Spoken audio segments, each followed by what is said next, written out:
Firstly, Zakia ji, I'd like to congratulate you on 15 years after the founding of the Bharatiya Muslim Mahila Andolan, of which you've been a Thank part of you. for such a major uh, time. So, I'd like to start by asking you about when did you come up with this idea of this organization? What was the vision behind it? What did you intend to achieve? And just reflect on, have you reached those goals? How far are you from them? What's the progress that you've made in these 15 years? Uh, yeah, Aman. The thing is that I kind of got introduced to social issues and the need for social activism in the aftermath of the Gujarat riots of 2002. And till then, I was like every other middle class working person, taken up my own with my own life and my own profession and my own work and my own family and my own little things. But the kind of things that took place, the kind of injustice and the kind of refusal by the state at that time to accept that something gravely wrong and unconstitutional is happening. And it is happening to a whole set of people because of their religious background. That sort of got me mobilized. And for the first time, I became aware of my own identity as a Muslim person, as a person who has this burden of having a Muslim name. So that's when my activism started, and then I began to work full time with the survivors of the Gujarat riots. And I resigned from my work, the professional assignment that I had till then. And it's also so happened that in the course of the work in Gujarat, large number of people who I worked with, interacted with, engaged with, and learned from happened to be Muslim and happened to be women.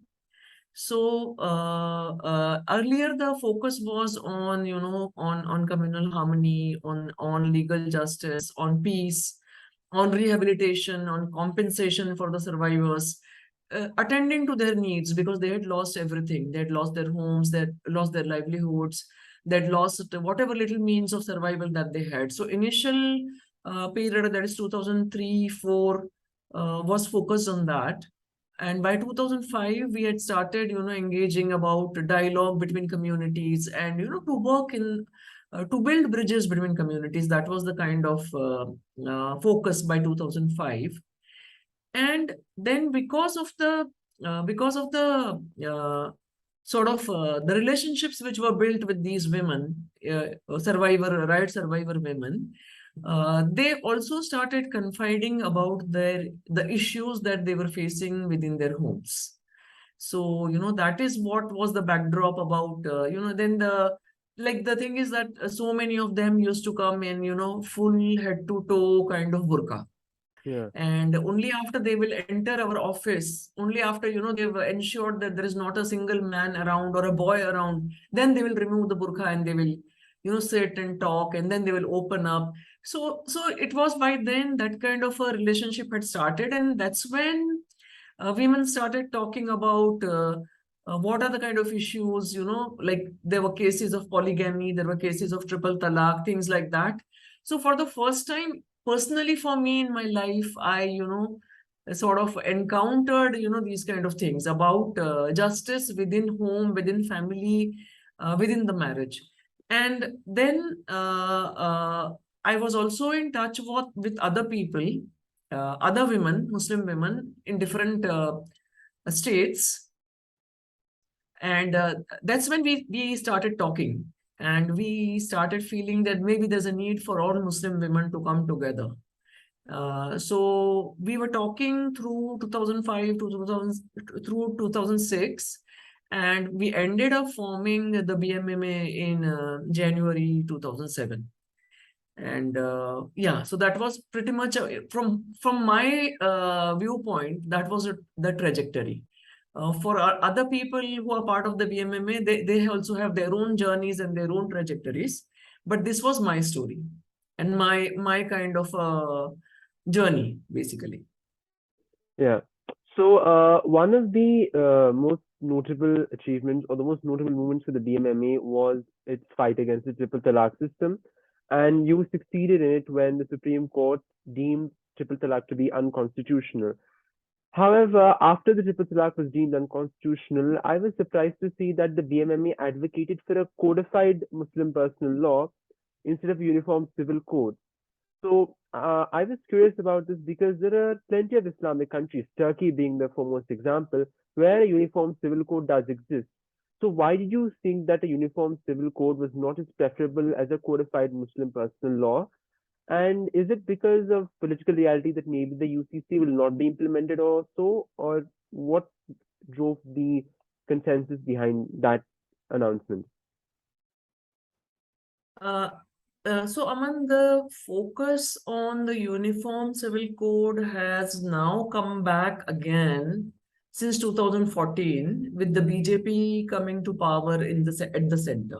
Yeah, But we were talking about a codified Muslim family law right from 2007, 2008. yeah, And the reason for that was because every other community has codified laws based on their own religious texts. Like the yeah, Hindus have a Hindu Marriage Act, the Hindu Succession Act, some 7, 8 laws they have which are ostensibly based on their religious texts. Similarly, there is the Christian Marriage Act, and Christians are also now entitled to divorce. Christian women are also now entitled to divorce under the Indian Divorce Act. So it is only the Muslim women who are denied the protection of codified family laws, which should have been based on the Muslim religious texts. There are so many rights given by Islam. There are yeah, so many. Some of them are affirmative, kind of provisions also, such as consent before marriage, such as meher, yeah, before marriage, such as yeah, even nikah nama. So, yeah, so, so, so there are affirmative provisions, but they have not been codified. We are ruled by the Shariat Application Act, which is yeah, a highly sort of incomplete, inadequate act. So we were always of the view that we should also get legal parity. The Muslim woman should get legal parity with with Hindu women, Christian women, other women, and since all of them have the protection of codified laws, we should also have similar protection, and we still continue to be of that view. right. So, when it comes to Muslim personal law, right, there is a common perception that Islam is particularly anti-feminist, it is particularly patriarchal. And you raised a great point there. You said Islam was probably the first religion to have marriage as a social contract and the right of divorce to both man and women. So, if you were to have a codified Muslim personal law, what would the interpretation of divorce be in that law? Because as you mentioned, meher, nikah nama, these are practices that were supposed to be part of Islamic law but are not commonly followed in India. I think meher could have been considered alimony in early Muslim days. So what would that interpretation be? How would you prefer a codified Muslim law to be drawn up? Yeah, yeah, yeah. So a codified Muslim family law should take all the affirmative actions and build further on it, because Yeah, it has also to be confirming, it has also to be in consonance with the constitutional principles of gender justice and gender equality. So, like if I give you the example, Islam treats puberty as a marriage age, yeah, which in today's day and age is not acceptable. So true. it should be 18, because a lot of work has already happened in arriving at these ages of 18 and 21. If we like, we can make it 21 for both, because the girls, any girl's purpose in life is not just to be married. Yeah, Before getting married, she has to be equipped educationally, socially, emotionally. So there should be a definitely no, we should not be allowing child marriages in the name of puberty. So there yeah, should be an age of marriage, which is like the law of the land, 18 and 21. Any person marrying below that age should be treated as child marriage, and yeah, it should invite the provisions of Prevention of Child Marriage Act. uh, it should also lay down a procedure of divorce. Yeah. And although there are some 4 or 5 or 6 procedures of divorce in Islam, and that argument is being given to say that no, you cannot lay down one procedure because there are 4 or 5 or 6. But other than talaq e ihsan method, all the other procedures are one-sided, are unfair, unjust, unilateral. So let us stick to the most just and fair method, which is just and fair to both parties and definitely to the woman. So talaq-e-ihsan method is a method where there is compulsory cooling off period of 90 days. Yeah. We can learn from the Hindu Marriage Act and make it 180 days if we like, because Yeah. marriage is a serious relationship. Yeah. And in that 90 days or 180 days period, there should be compulsory efforts towards dialogue, towards discussion, towards reconciliation. There is provision even for mediation and arbitration. Yeah. So if the relation can be retrieved, well and good. If it is irretrievable breakdown, then at the end of that those 180 days, a just and fair divorce can take place with both parties abiding by their whatever have been the commitments as per the Nikah-nama. Yeah. So this is just one example. And similarly, we should lay down the importance of consent, and that consent is mandatory. We should Yeah. also lay down that in today's day and age, polygamy is not at all acceptable.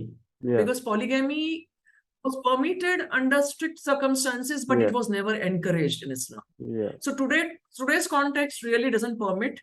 Plus, the sex ratios are so poor that it's Yeah. highly irrational and unscientific.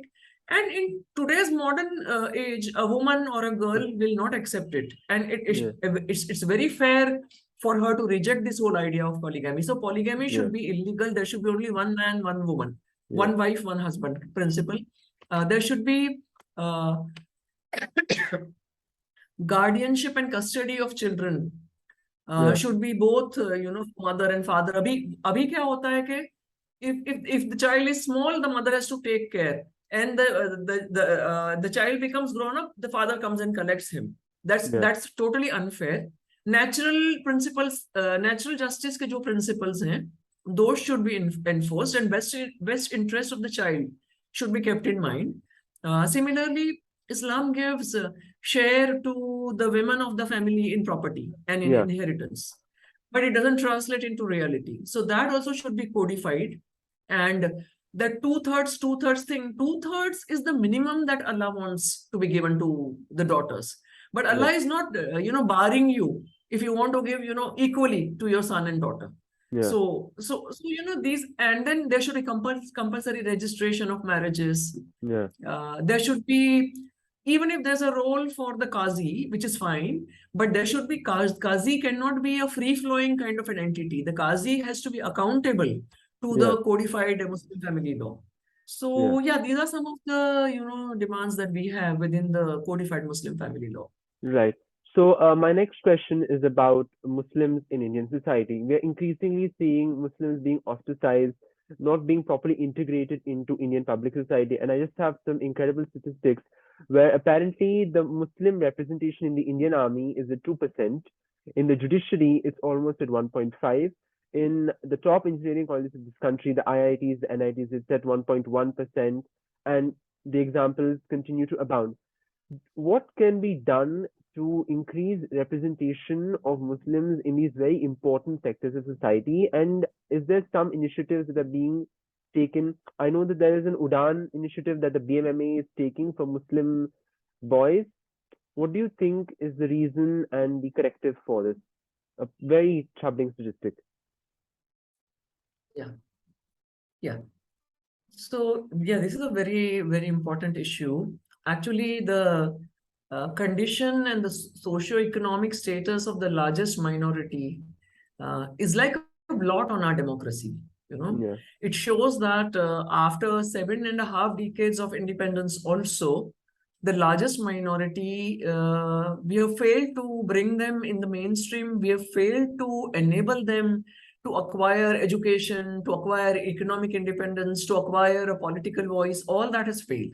So, and Sajal Committee report gives all those details, all those facts and figures where, Muslims are so poor and so badly off that if we don't take any urgent measures, they're going to be the Dalits of tomorrow, Yeah. minus the affirmative action to which the Dalits have a recourse in our country.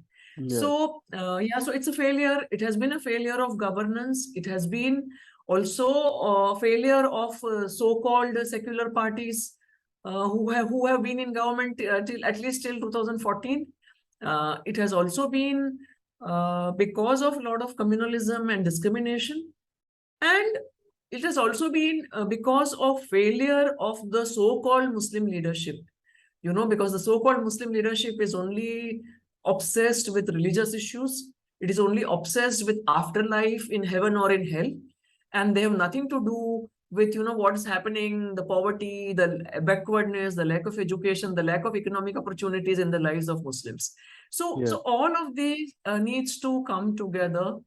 And like every other, citizen in a country, particularly like any other, children from the marginalized community, the Muslim children also need that kind of support to be Yeah. able to access education, to be able to finish your 10th standard, 12th standard, to be able to finish your graduation or your vocational courses, and to be able to access higher education.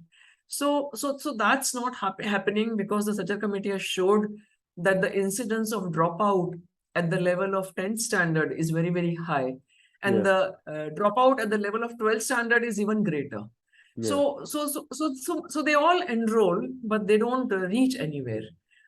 So Yeah. so that effort is lacking. So we need special measures on the part of the government, no doubt. Yeah. But from within the community also, we need a lot of education, awareness, consciousness building, a lot of, thinking about, how important it is to attain education. Yeah. So, yeah. तो सिर्फ नमाज पे focus रहेंगे, सिर्फ रोजा पे focus रहेंगे, सिर्फ मस्जिद पे फोकस रहेंगे, तो that's not going to help. Yeah. So whatever donations we give, we only give it in the masjid. Whatever Yeah. donations we give, we only give it to the beggars. Yeah. Zakat also we give it, in a we don't use it in a meaningful way Yeah. to sort of bring about some institutions Yeah. which will, sort of help, our girls and boys to sort of empower themselves vocationally, educationally. So that kind of a thinking has to come. Yeah. And also, do you think that there's been a sort of stagnation or a slide back into conservatism in the Muslim community from, say, the past 30 years? And would you say that is because of the rise of Wahhabism, or is it more, or how much of a role does the rise of the Sangh parivar in the past 30 years have to do with it? Because according to some statistics, the So frankly, percentage of police and Muslim recruits in Islam have actually dropped. So I don't think this has happened in any other community. So the 30 years this is the reason I'm asking you the about this. the no, Aman, I didn't get your last point. Yeah, basically the recruitment of Muslims into the army and the police has dropped over the last 30 years instead of increasing, and that must be unique to only the Muslim community. That is why I'm asking you about this Yeah, particular time yeah, frame. yeah, yeah. So, Aman, see, there has been communalism in our society.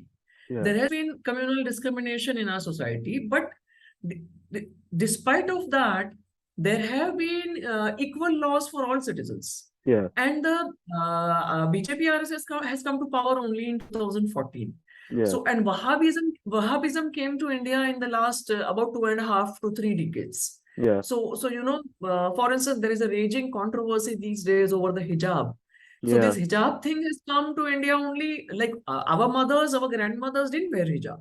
yeah, It has only come in the 90s to yeah, our country, and it precedes, in a way, it predates the Modi government. yeah, So that Wahhabism has also come along with Saudi resource support. So the yeah, mushrooming of so-called Islamic schools, yeah, in all cities, big and small, where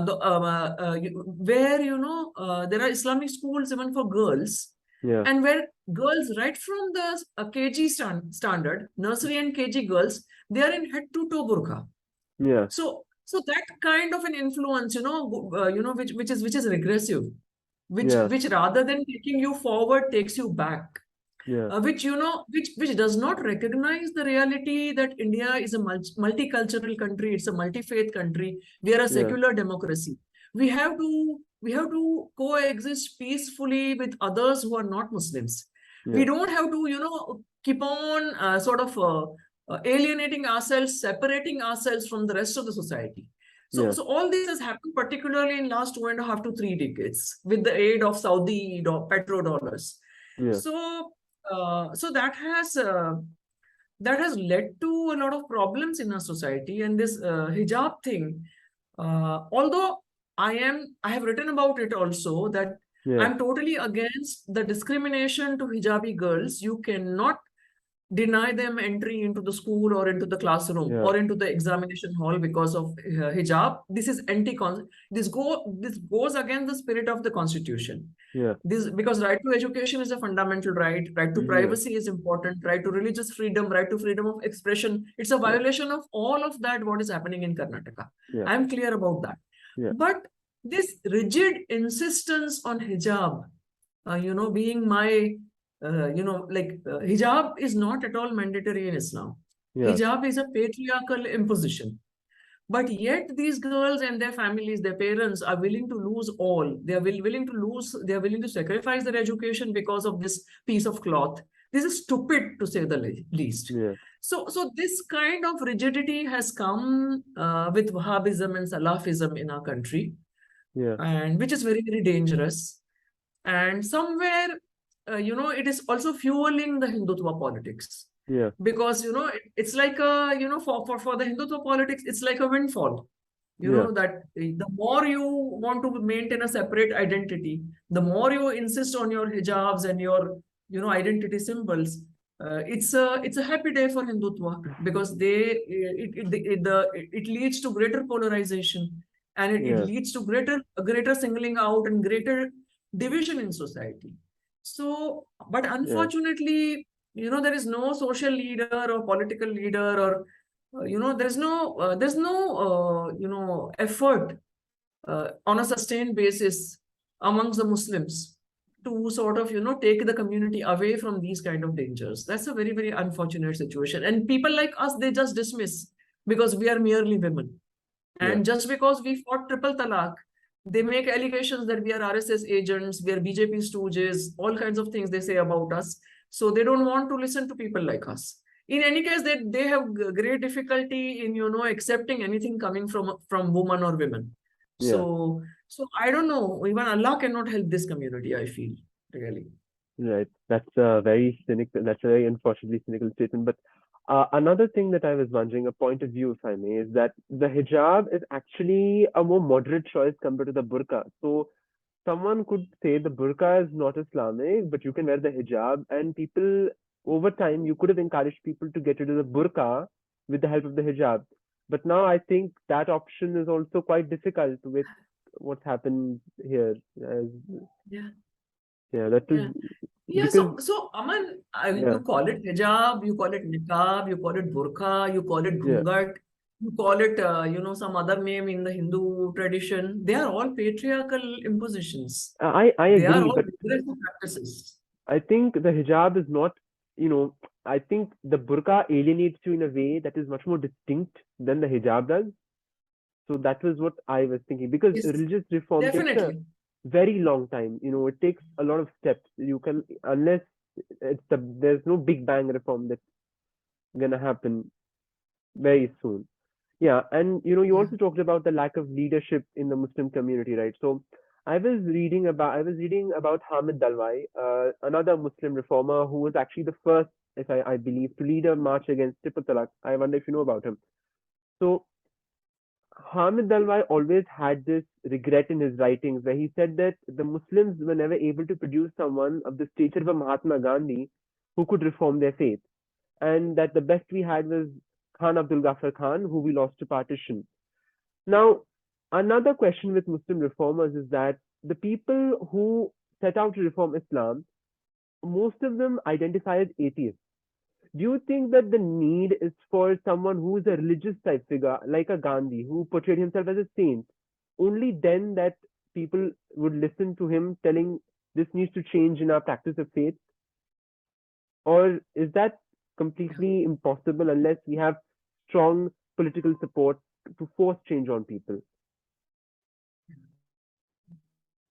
So the thing is, there are Muslims who are practicing Muslims who are moderates, but Yeah, somehow, we don't accept them as leaders, yeah, So we only want, first of all, it has to be a man, and his yeah, primary identity has to be religious identity. And correct. he has to be, because Islam is forever open to interpretations, right? Yeah, So only somebody who is very rigid and patriarchal in their interpretations and in their worldview, only they are accepted as Muslim leaders. So yeah, anybody who is a Muslim, who is a practicing Muslim, but still is a liberal, does not sport a beard, or does not sport a religious kind of an identity, we just reject him or her. yeah, Her, of course, there is no question, because women, though, yeah, we are not going to accept only. yeah, So this is a problem with our community. yeah. And But that is my I also point, feel, my question is that, like Gandhi was always portraying himself as a saint, as a rishi. So that is why he managed to convince people to listen to him. So my question is there even a religious figure who is willing to think of Islamic reform? I don't think that exists. That's, yeah, so I think Gandhi is too tall a figure, and yeah, I would not, although he identified as a Sanatani Hindu, yeah, but I do not look at Gandhi as a Hindu or something like that. He yeah, was he, he was beyond, beyond that kind of a politics. yeah, But to his credit, I should say that he was extremely, extremely sensitive to the to the Hindu-Muslim relations, and to the Muslims getting their fair share yeah, in an independent India. So and he took a lot of personal risk, even during the partition riots and all. So Gandhi is too tall. He's like a god, or he's like a prophet. So I don't think we have ever had anybody anywhere close to him. yeah. But I think Khan Abdul Ghaffar Khan would be a good choice, but he was totally cast out after partition. He was really blown. yeah.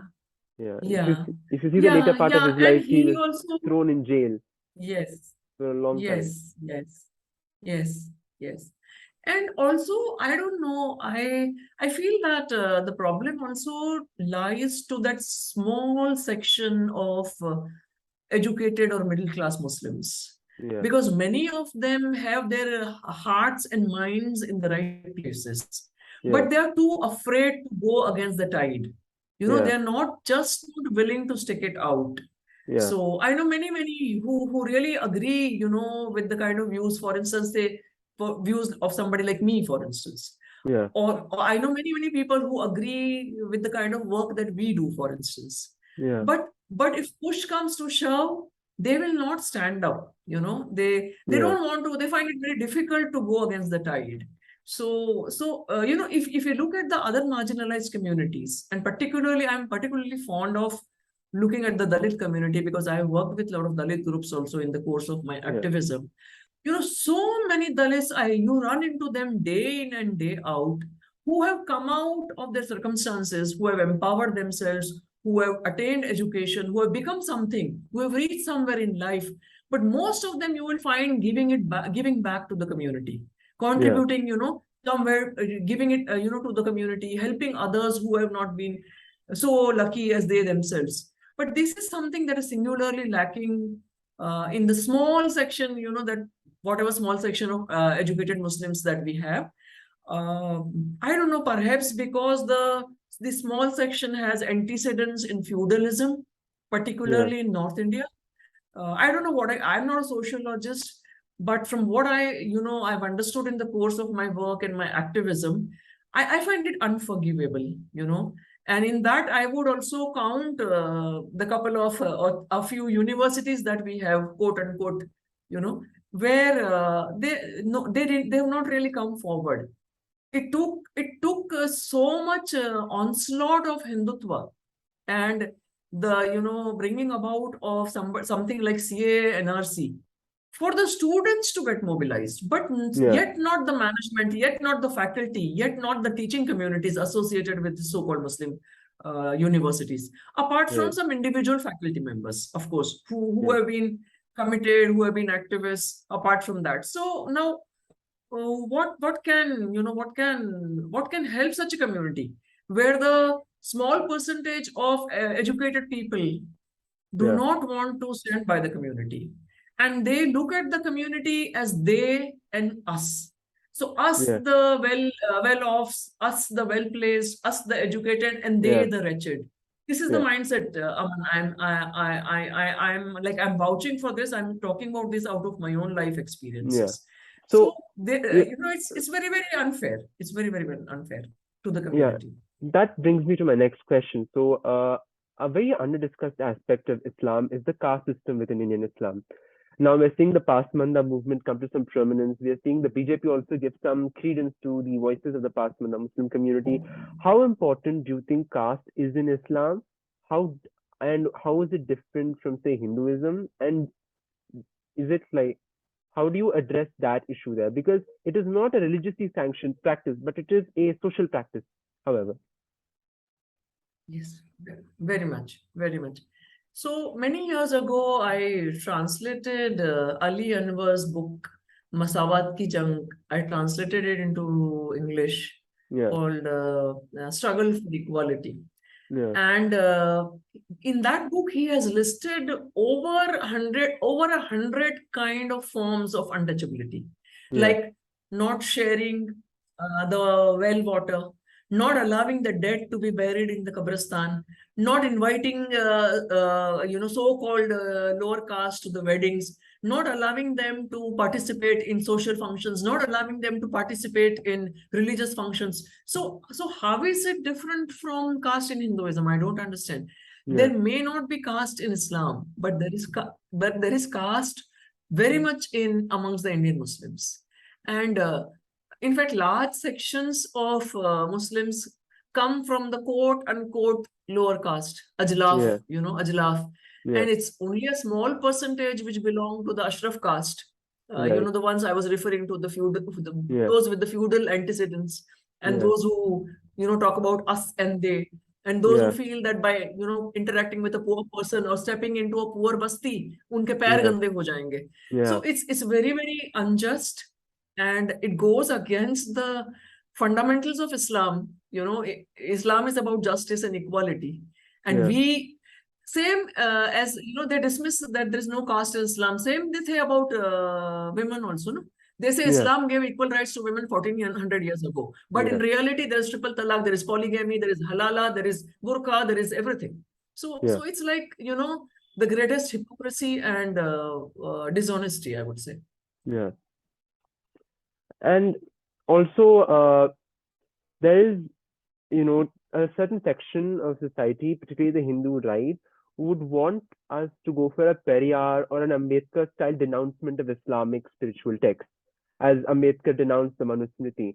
Do you think that's even possible in Islam, given that I don't think there's a large section of Muslims, like there are lower castes and Dalits in Hinduism, who are feeling that they're being discriminated by fellow Muslims? I don't think that sentiment is as pervasive. And Yeah, although yeah, women are discriminated, they don't feel that. I don't think there is such a strong movement for yeah. equality in Muslim women. Yes, yes. But to denounce Hinduism, first of all, you have to undergo a lot of awakening. You have to undergo a lot of reformation. You have to undergo a lot of consciousness building. Yeah, There is no sign of that amongst the Indian Muslims. yeah, So the women don't realize, because they are being told right from birth that this is Islam. yeah, Women were not standing up against triple talaq because they were told that this is the method sanctioned by the Quran, which was a lie. It yeah, took for us to do all those years of hard work to prove to the women that this is not sanctioned, this instant triple talaq is not sanctioned by the Quran. That's when yeah, she stood up and started opposing it. So yeah, because we have given so much credence and so much popularity to the misinterpretations yeah, and to the misinformation, that an yeah, average Muslim doesn't know his or her religion really. Yeah. And we read, how do we approach our religion? We read the Quran without understanding the Quran. Yeah. 99% of the time we're just reciting it. We're not understanding it.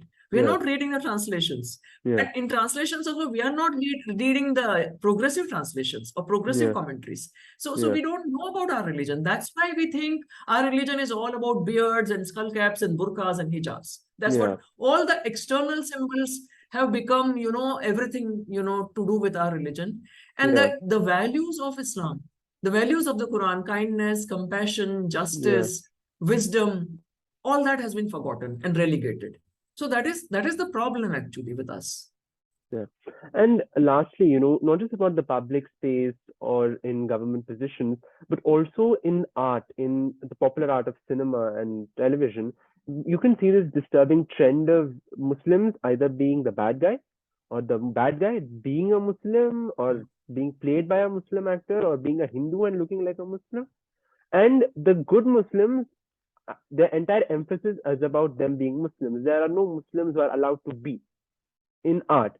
But you look at 20 years ago, so you look at Manmohan Desai's movies, or you look at a Muqaddar Ka Sikandar, there are Muslim people who you would not realize are Muslims until you hear their names.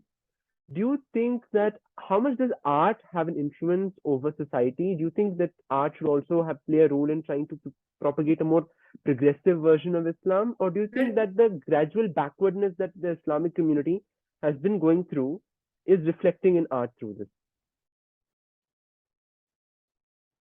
Yeah, so I would say that the cinema is a reflection of our society. Yeah. Because in our society, Muslim signifies all those symbols, identity symbols. So Yeah. has it has been picked up by the popular cinema. But Yeah. there have been very good films also. There has been a movie called, like Garam, right from Garam Hawa to Salim Langde Pe Matro Yeah. to even something like Fiza, which is about, which bursts the Yeah. whole myth of terrorism and Muslim being a terrorist. Yeah. So No, there have been very sensitive and very my good my movies also. point is not my So point is exactly about those movies. Movies like Fiza, movies like Farzania. My question is, there are no movies about ordinary Muslims. Like there is no normal movie where there's a normal Muslim character whose faith is not discussed. yeah, He's like, take a Muqaddar Ka yeah, Sikandar or yeah, a Coolie. yeah, Amitabh Bachchan, the coolie, is a Muslim, but yeah, it's yeah, not yeah. discussed that he's a Muslim. He's not accused of being a. There's nothing Yes, about his Muslim identity. That is my question. That are we emphasizing the yes, Muslim yes, identity too much yes. in movies? Yes.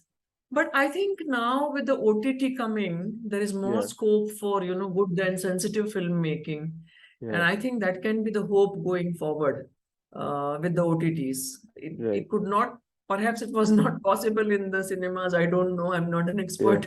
But I'm hoping that with the OTTs, that should begin to happen. yeah. And this is my last question. So, my question is that is it easier to lead a reform movement under a Congress government that's more beholden to conservative interests, or under a BJP government that seems very hostile to the community you're working to reform? No, it's always difficult. It's never easy. And the nature of politics in our country is such that even if it's a supposedly secular government or a rightist government, those sitting in the government, they never think of supporting a movement. They Yeah, only think of what is expedient for their political party, and they all try to appropriate the movement. They all try to take credit. They try to, sort of take away your identity from you. They try to sort of, they want that you should come and merge with them. So yeah, either way, they are only doing politics. But yeah, I recognize that in a democracy, any movement to go forward requires support of those who are, sitting in the democratic institutions, yeah, including those who are sitting in the parliament. yeah.